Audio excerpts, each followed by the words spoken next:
ఓం నమో భగవతే వాసుదేవాయ. వసుదేవసుతం దేవం కంసచాణూరమర్దనం దేవకీ పరమానందం కృష్ణం వందే జగద్గురుం. వలెనను వారిదే వైష్ణవము, వలెనను వారిదే వైష్ణవము. ఇది వలపుతేనేవో వైష్ణవము, వలెనను వారిదే వైష్ణవము. కోరికలుడుగుచు గురి నిన్నెటిపై, కోరికలుడుగుచు గురి నిన్నెటిపై వైరాగ్యమే పో వైష్ణవము. సారెకు కోపము చలములు తనలో, సారెకు కోపము చలములు తనలో వారిచుటేమో వైష్ణవము. వలెనను వారిదే వైష్ణవము. ఇది వలపుతేనేవో వైష్ణవము, వలెనను వారిదే వైష్ణవము.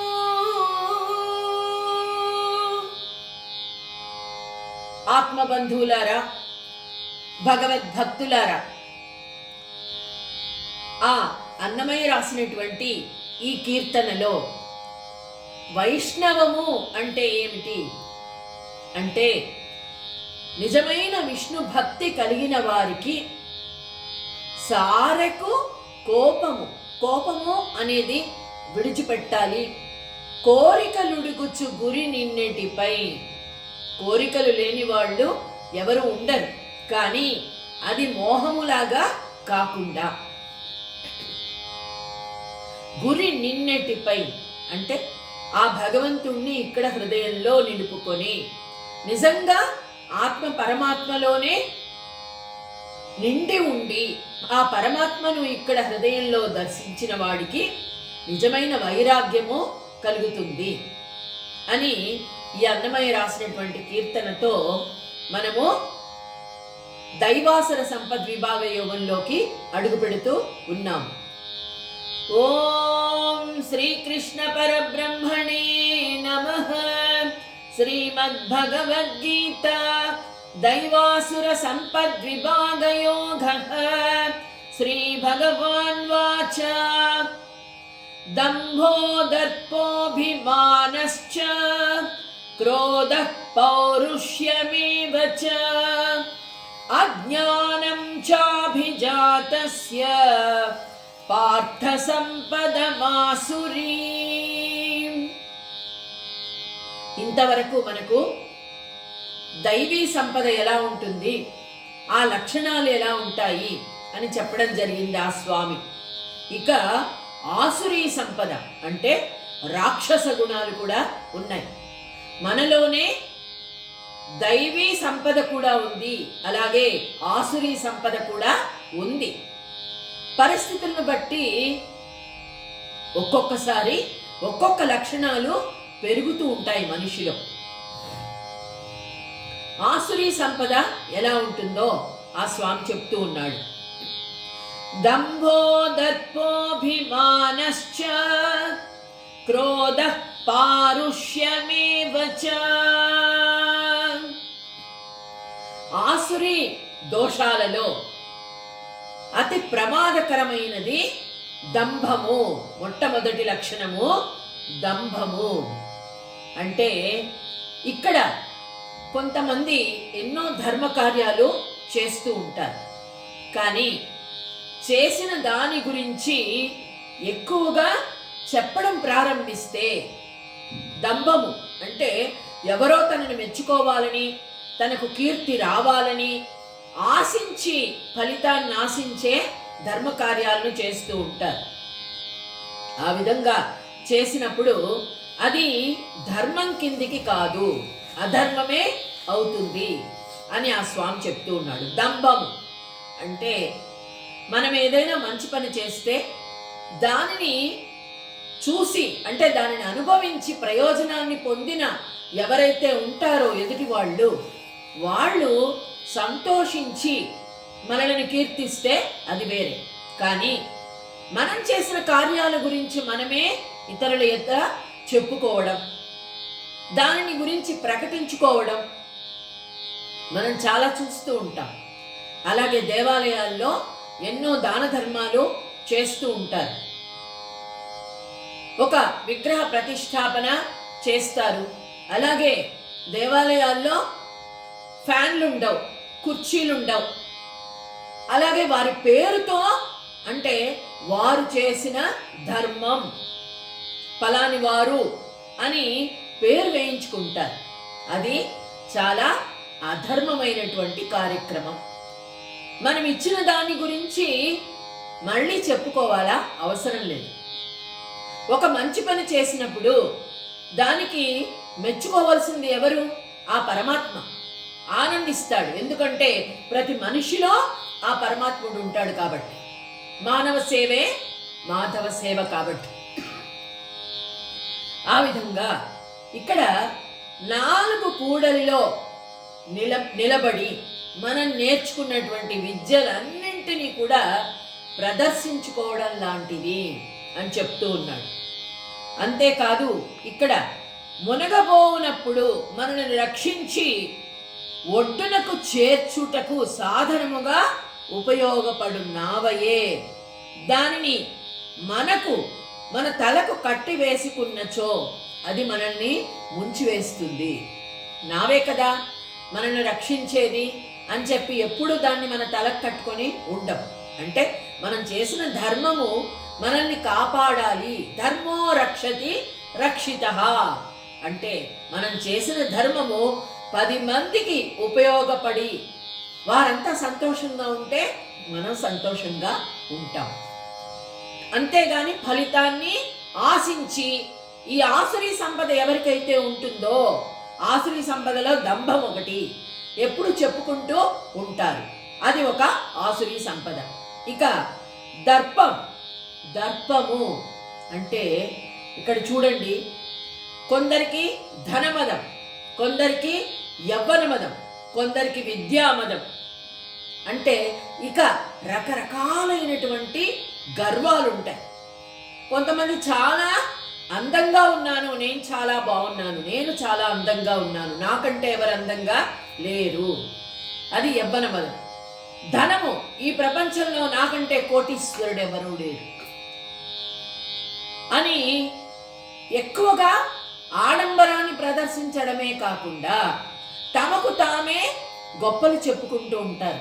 మేము అవి చేశాం, మేము ఇవి చేశాం, మాకంటే గొప్పవాళ్ళు ఎవరు లేరు, మాకంటే ధనవంతులు లేరు, మేము పలానా వస్తువు కొనుక్కున్నాం, మేము ఆడి కారు కొనుక్కున్నాం, భవంతి మాది చాలా పెద్దది. ఈ విధంగా ఆడంబరాలు చెప్పుకుంటూ ఉంటారు. అది ఏంటి? అహంకారం. ధనముందని అహంకారం.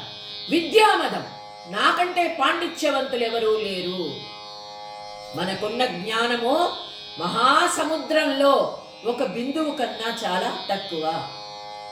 త్యాగరాజు లాంటి మహానుభావులే ఎందరో మహానుభావులు, అందరికీ వందనములు అని చెప్పుకున్నారు. అంటే ఎక్కడైతే గొప్పతనం ఉంటుందో చూడండి, అన్ని వడ్డించిన విస్తరి చాలా అణిగిమణిగి ఉంటుంది. ఏమీ లేనటువంటి ఆకే ఎగిరిగిరి పడుతుంది అని మన పెద్దవాళ్ళు చెప్తూ ఉంటారు. నిజమైనటువంటి గొప్పతనము కలిగిన మహాత్ములు ఎప్పుడు ఉంటారు? ఎలా ఉంటారు అంటే చాలా సింపుల్గా ఉంటారు. రమణ మహర్షి చూడండి, అంతెందుకు గాంధీ మహాత్ముని చూడండి, షిరిడి సాయిని చూడండి, వీరంతా కూడా అంటే గురువులుగా చాలా గొప్ప పేరు తెచ్చుకున్నారు. ఏ విధంగా? వారి గొప్పతనం ఏంటి? శ్రద్ధ సబురి అని సాయి చెప్పారు. గాంధీ మహాత్ముడు అహింసా మార్గాన్ని అనుసరించారు. అలాగే రమణ మహర్షి నిన్ను నీవు తెలుసుకో, ఎవ్వరిని ఏమీ అనక్కర్లేదు, ఎవరికి ఏమీ చెప్పక్కర్లేదు, నీలో నువ్వు చూసుకో చాలు అని చెప్పారు. అంటే తమ గొప్పతనము అనేది అహంకారం కిందికి మారిపోకూడదు. అది ఆఖరకు అధఃపాతాళానికి తొక్కేస్తుంది. ఎవరైతే గొప్పవారు కూడా అహంకారానికి పోతారో వారు తప్పకుండా అధఃపాతాళానికి తొక్కివేయబడతారు. ఇక అభిమానము ఉండొచ్చు, కానీ దురభిమానం ఉండకూడదు. మన శరీరం మీదనే కావచ్చు, మనం సంపాదించే ధనం మీద అయి ఉండొచ్చు, లేదా మన వారి మీద అయి ఉండొచ్చు. ఏదైనా అభిమానము ఎంతవరకు ఉండాలో అంతవరకే ఉండాలి. దురభిమానము కాకూడదు. వేదముల పట్ల జగత్తంతకు శ్రద్ధ ఉన్నది. ఈ శ్రద్ధలో ఈశ్వరుడు పరమ పూజ్యుడుగా అంగీకరింపబడ్డాడు. ఈ విధంగా చూడండి, తనకు చావు రాకుండా ఉండవాలి అని ఈ జగత్తంతయు కూడా తలుచుకుంటూ ఉంటుంది. ఏది? ఈ శరీరం శాశ్వతమా? కానే కాదు. దీని మీద అభిమానం కొద్దీ మన మనుషులంతా ఇప్పుడు చూస్తూ ఉన్నాం, మానవులంతా రకరకాలైన మార్గాలను ఎంచుకుంటూ ఉన్నారు. దీనికి ఈ శరీరం ఏం కాకూడదు, జాగ్రత్తగా ఉండాలి, కానీ మనము ఉన్నంత వరకు ఆరోగ్యంగా ఉండాలి, అది కరెక్టే. ఎందుకంటే వేరే వాళ్ళ మీద ఆధారపడకుండా మన జీవితాన్ని మనం గడపాలి అనుకోవడం కరెక్టే.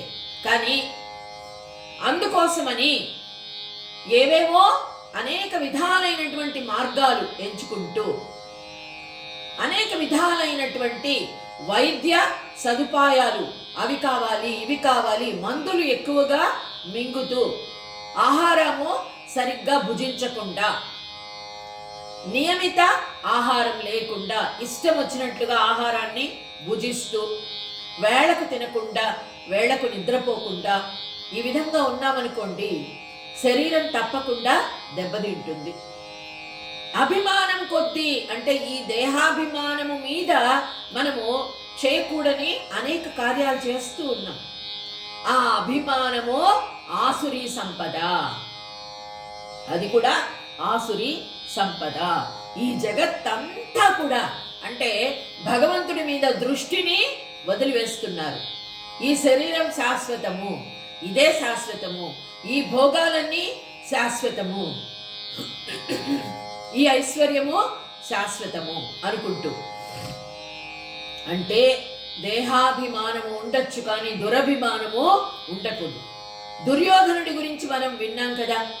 దుర్యోధనుడికి దురభిమానము అంటే ద్రౌపది తనను అవమానించింది, నన్ను చూసి నవ్వింది, తను కింద పడిపోయినప్పుడు చూసి నవ్వింది మయసభలో అని పగ పెంచుకున్నాడు. పగ పెంచుకుని యుద్ధం వరకు, కురుక్షేత్రంలో యుద్ధం వరకు దారి తీసింది ఆ దురభిమానం అనేది. నన్నంటుందా, నన్ను చూసి నవ్వుతుందా? ఆ విధమైనటువంటి దురభిమానము ఎప్పుడైతే ఉంటుందో, నేను, నా శరీరము నాది, నన్ను ఎవరు ఏమీ అనకూడదు, ఇదంతా అంటే దురభిమానం కిందికే వస్తుంది. దీనివల్ల నాశనం అయిపోయేది ఎవరు? మనిషి నాశనం అయిపోతాడు, అధఃపాతాళానికి తొక్కివేయబడతాడు. ఇది. ఆ తరువాత దంభము, దంభో దర్పోభిమానశ్చ క్రోధ పారుష్యమేవ చ. అహంకారం ఎక్కువైతే ఏమవుతుంది? క్రోధం. తరువాత క్రోధం, తన అనుకున్నది నెరవేరనప్పుడు ఏమవుతుంది? క్రోధం వస్తుంది, కోపం వస్తుంది. ఆ క్రోధము ఏ విధంగా ఉంటుంది? లక్షణాలు ఎలా ఉంటాయి అంటే, ఇతరుల సౌఖ్యము చూసి ఓర్చుకోలేనంతగా మనిషి మారిపోతాడు. అంటే ఎంతసేపు తనే బాగుండాలి, తన వాళ్లే బాగుండాలి.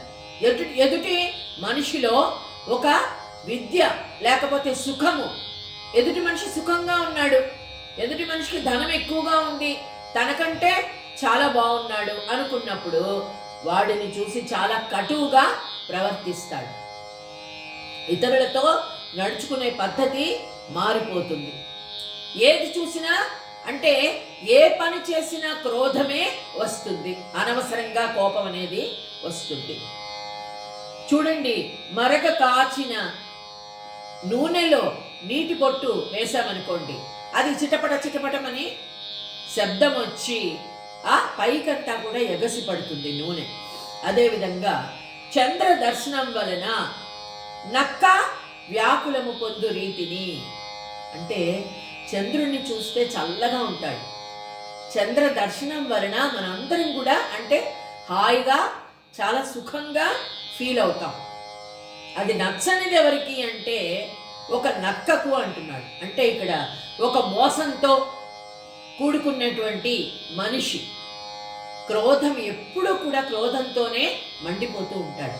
అన్నీ ఉంటాయి, తనకున్న దానిని గురించి కాకుండా లేని దానిని గురించి ఆలోచిస్తూ ఉంటాడు.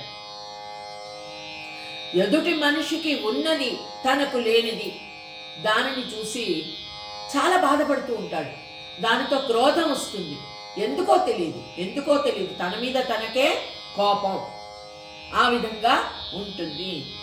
ఈ విధంగా అంటే చూడండి, పగలు ఎప్పుడు వస్తుందా అని మనం అందరం ఎదురు చూస్తూ ఉంటాం. ఎందుకంటే సూర్యుడిని దర్శించుకుని ప్రాతకాలంలో మనం నమస్కారం చేసుకున్నట్లయితే అన్ని పాపాలు తొలగిపోతాయి అని.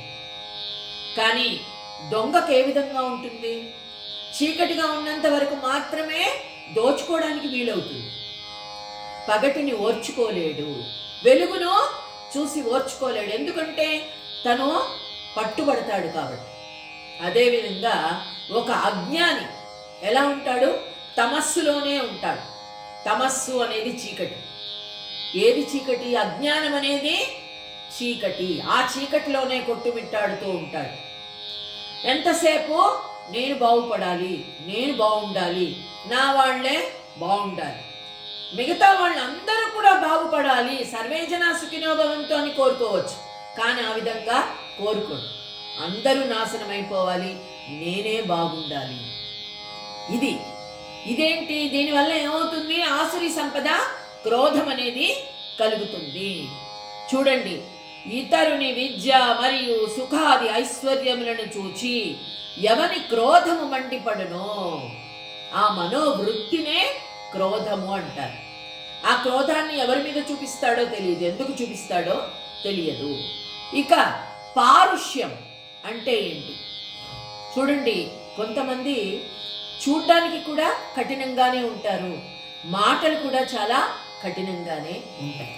కొంతమంది ఎలా ఉంటారంటే చూడ్డానికి కఠినంగా ఉన్న మనసు చాలా వెన్నలాగా ఉంటుంది. మాటలు కఠినంగా ఉండొచ్చు, కానీ మనసు వెన్న అని పెద్దవాళ్ళు అంటూ ఉంటారు.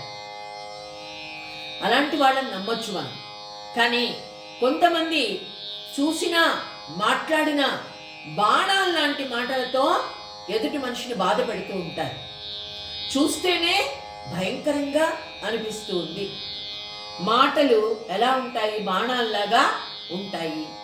చేసే పనులు కూడా ఉక్కు రంపము వలెనుండెను, అంటే మనల్ని చీల్చి చెండాడినట్టుగా ఉండకూడదు, మనల్ని హింసించినట్లుగా ఉండకూడదు.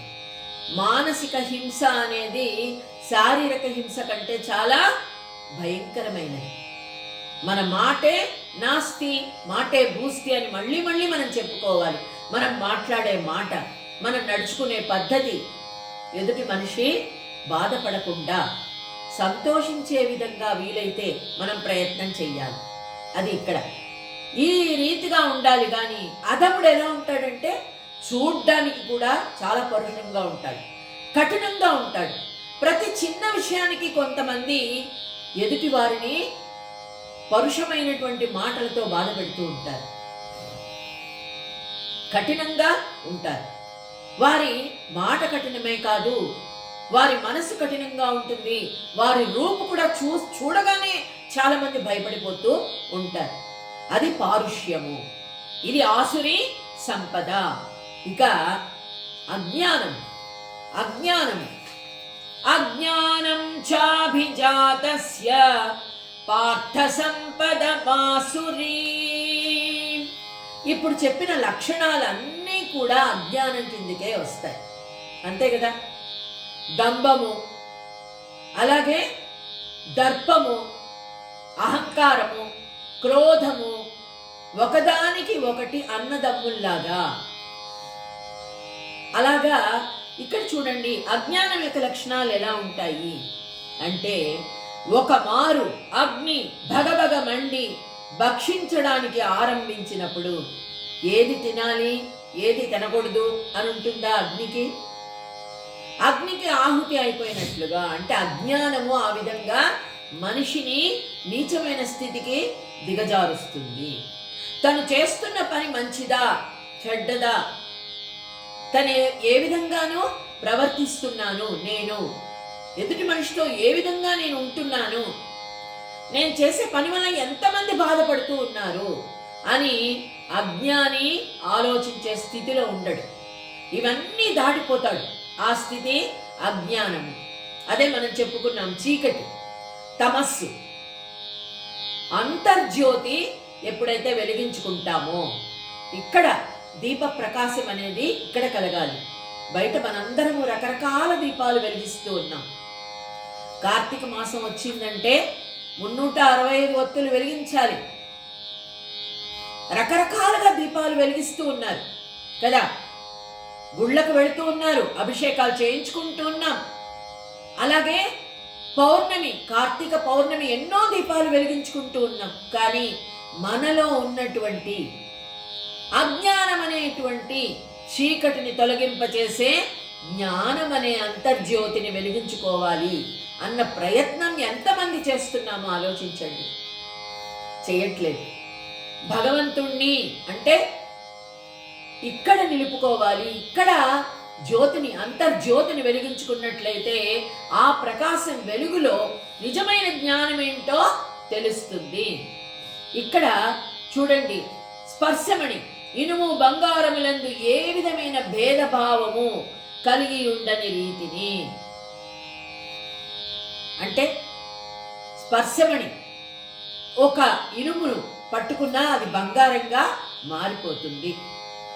అదేవిధంగా ఇక్కడ పాప పుణ్యములన్నింటినీ బాలుడు తన చేతికి వచ్చిన మంచి చెడ్డ వస్తువులను అన్నింటినీ నోట్లో పెట్టుకుంటాడు కదా. ఒక చిన్న పిల్లాడు ఉన్నాడు, వాడికి ఏది పెట్టుకోవచ్చో నోట్లో ఏది పెట్టుకోకూడదో తెలియదు, అన్నిటినీ తినేస్తాడు, చేతికిస్తే తెలియదు. అంటే అంత చిన్న వయసులో మనం ఉన్నామా? లేదు. విచక్షణ జ్ఞానము నశించిన వాడు నిజంగా బాలుడితోనే సమానము. ఇక్కడ ఏది మధురమో ఏది కటువో, ఎలా మాట్లాడాలో, ఏ పని చెయ్యాలో ఏది చెయ్యకూడదో ఇది తెలియని స్థితినే అజ్ఞానమని అంటారు. ఈ విషయాన్ని శంకించడానికి ఏమాత్రం కూడా వీలు లేదు. ఉదాహరణ తీసుకున్నట్లయితే పాము చూడండి, ఎంత చిన్న పామైనా విషము దానిలో ఉందనుకోండి అది ప్రమాదం కిందికే వస్తుంది. సముద్రం అంత అమృతంలో ఒక్క చినుకు విషాన్ని చిలకరించినట్లయితే మొత్తం విషంగా మారిపోతుంది కదా. అది అంటే జ్ఞానం అంతా కలిగి ఉన్నా సరే మనము ఈ లక్షణాలన్నీ కలిగి ఉన్నట్లయితే దంభము, అహంకారము, ఇక ఇవన్నీ కలిగి ఉన్నప్పుడు ఏమవుతుంది? జ్ఞానం అంతా కూడా నశించిపోయి అజ్ఞానము వస్తుంది. అగ్నులు చూడండి, ప్రళయాగ్ని, విద్యుదగ్ని, బడబాగ్ని అనబడు ఈ 3 సంఖ్యలను బట్టి చూసినట్లయితే చాలా కొద్దిగానే ఉన్నప్పటికీ ఈ అగ్నులు భగ్గున మండినట్లయితే విశ్వమంతా కూడా తగలబడిపోతుంది, అంతే కదా. బడబాగ్ని అనేది సముద్రంలో ఉంటుంది. అలాగే ప్రళయాగ్ని, ప్రళయం సంభవించినప్పుడు ఎక్కడో లావా పొంగి ఏదైనా కావచ్చు, లేదా ఎక్కడో చిన్న వస్తువు తగలబడిపోతే దాని నుండి అడవులు, పెద్ద పెద్ద ఊళ్ళు కూడా ఒక్కొక్కసారి తగలబడి పోతాయి. విశ్వం అంతా కూడా నాశనము అవుతుంది. విద్యుదగ్ని అంతే కదా, కరెంటు వల్ల కూడా చాలా ప్రమాదం. మనం ఎన్నో ప్రయోజనాలు పొందుతున్నాం విద్యుత్ వల్ల, కానీ విద్యుత్ వల్ల అనేక ప్రమాదాలు కూడా ఉన్నాయి. అదేవిధంగా జ్ఞానాన్ని ఏ విధంగా మనము ఉపయోగించుకున్నట్లయితే మనకు ఆ విధంగా ఉపయోగపడుతుంది. ఆ విధంగా దైవీ సంపద ఆసురీ సంపదగా మారిపోకుండా చూసుకున్నట్లయితే మనం ఎన్నో ప్రయోజనాలు పొందుతాము. మానవ శరీరమునందు త్రిదోషములు ఏకత్రితమైనప్పుడు స్వయంగా బ్రహ్మదేవుని పాదములు పట్టుకున్నప్పటికీ మృత్యువు నుండి ఎవరు రక్షించలేరు. అంటే సత్వ రజస్తమో గుణాలు, ఈ 3 గుణాలు కూడా సమపాళ్లలో ఉన్నట్లయితే బ్యాలెన్స్డ్గా ఉంటాం. సత్వగుణాన్ని పెంపొందించుకున్నట్లయితే భగవంతుణ్ణి సులభంగా దర్శించుకోవడం జరుగుతుంది. మనము మోక్ష మార్గంలో వెళుతున్నాము అనేది మనందరికీ తెలుసు. సత్వగుణం అంటే ఏంటో, ఎదుటి మనిషిని బాధించకుండా అహింసను పాటిస్తూ మన నిత్య కర్మలన్నీ కూడా సక్రమంగా నిర్వర్తిస్తూ మనం సంతోషంగా ఉంటూ వీలైతే అందరినీ సంతోషపెడుతూ, అదే కృష్ణతత్వం. ఈ విధంగా ఉండడాన్ని సత్వగుణం. దీన్ని వదిలేసి రజోగుణానికి వెళ్ళిపోయాం. చాలా మంది వెళ్ళిపోతున్నాం రజోగుణానికి. రజోగుణం ఏంటి? బండాసురుడు, బద్ధకం. మనకిది మంచి ఇది చెడు అని తెలుసు, కానీ చాలా మందికి బద్ధకంతో మనం ఎన్నో చేయలేకపోతాం. మంచి పనులు కూడా చేయలేకపోతాం. ఆలోచిస్తూ ఉంటాం, అది చేస్తే బాగుండు, ఇది చేస్తే బాగుండు, ఈ సేవ చేస్తే బాగుండు అని అనుకుంటూ ఉంటాం. కానీ బద్ధకం అనేది బండాసుర వదోద్యుక్త అని లలితా సహస్రనామంలో ఉంటుంది. ఆ బద్ధకాన్ని సంహరించగలిగితే మనము చాలా గొప్పవాళ్ళము అవుతాం. ఇక లాస్ట్లో తమోగుణం. ఆ తమోగుణం ఉందే, ఎంతసేపు ఎదుటి మనిషి యొక్క చెడును కోరుకోవడం.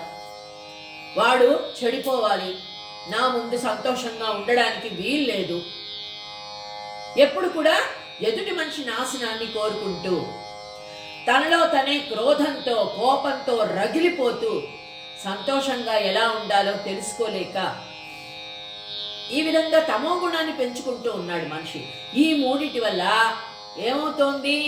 బ్రహ్మదేవుడి పాదాలు పట్టుకున్న మృత్యువు ఎవరికైనా తప్పదు, కానీ భయంకరమైన మృత్యువుకు మధ్యలోనే చాలా మంది చనిపోతూ ఉంటారు తాము చేసే పొరపాట్ల వల్ల.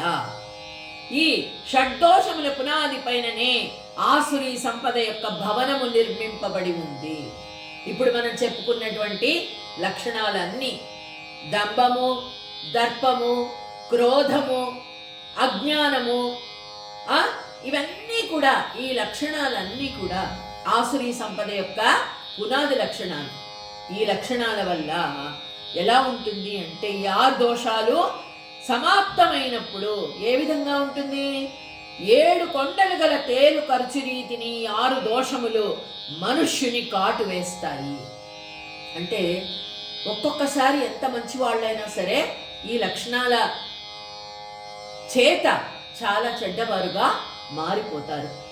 మనం అంటూ ఉంటాం కదా మన పక్కన, అందుకే సత్సంగత్వే నిస్సంగత్వం, నిస్సంగత్వే నిర్మోహత్వం, నిర్మోహత్వే నిశ్చలతత్వం, నిశ్చలతత్వే జీవన్ముక్తి.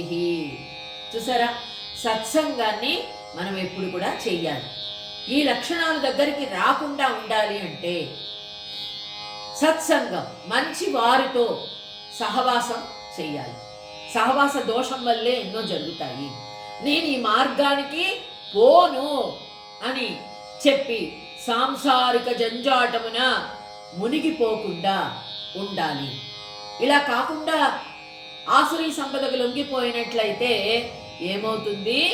ఈ ఏకత్రితమై ఇవన్నీ బలిష్ఠురాల్ని చేస్తాయి. ఆసురీ సంపద రాక్షస గుణాలన్నీ చేరి ఇంకా వృద్ధి పొంది నాశనానికి దారితీస్తాయి.